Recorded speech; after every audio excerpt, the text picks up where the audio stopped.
Hello friends, সবাই কেমন আছো? আজকে চলে এসেছি আরেকটা রেসিপি নিয়ে। আমি এখানে 3টে ডিম নিয়ে নিয়েছি। ডিমগুলো সেদ্ধ বসিয়ে দিলাম অল্প একটু নুন দিয়ে।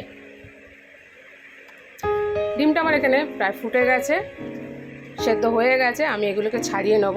রাতে রান্না নিয়ে বড় ঝামেলা হয়ে যায়, তাই কি করবো ভাবতে ভাবতে দেখলাম ফ্রিজে 3টে ডিম আছে, ডিমটা দিয়েই কিছু করে নিই। তাই ডিমটা নিয়ে বসে গেলাম বানাতে। আমার এখানে ডিম ছাড়ানো হয়ে আসছে।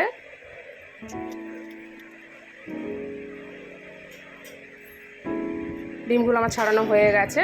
আমি এখানে কেটে নিয়েছি রসুন, কাঁচা লঙ্কা, ক্যাপসিকাম আর পেঁয়াজ, সব কোয়া করে। আমি ডিমগুলো ভেজে নেব। আগে থাকতে আমি ফ্রাই প্যানটা গরম করে নিয়েছিলাম তেল দিয়ে। এবার আমি উল্টে দিলাম ডিমগুলো। এইভাবে 2 টুকরো করে কিন্তু কেটে নিতে হবে। আমার এখানে ডিমগুলো ভাজা হয়ে গেছে, আমি সবগুলো তুলে নেব। এবার দিয়ে দেব রসুন। রসুনটা একটু হালকা ব্রাউন হবে। তারপর দিয়ে দেবো পেঁয়াজ। পেঁয়াজটাও আমি হালকা নেড়ে চেড়ে নেবো। দিয়ে দিলাম ক্যাপসিকাম আর কাঁচা লঙ্কা একসাথে। এবার দেব নুন,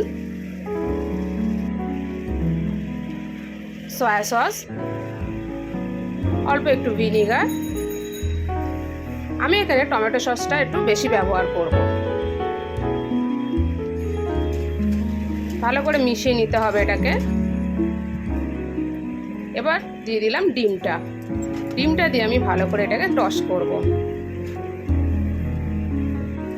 ওপর থেকে দেব হালকা করে গোলমরিচ।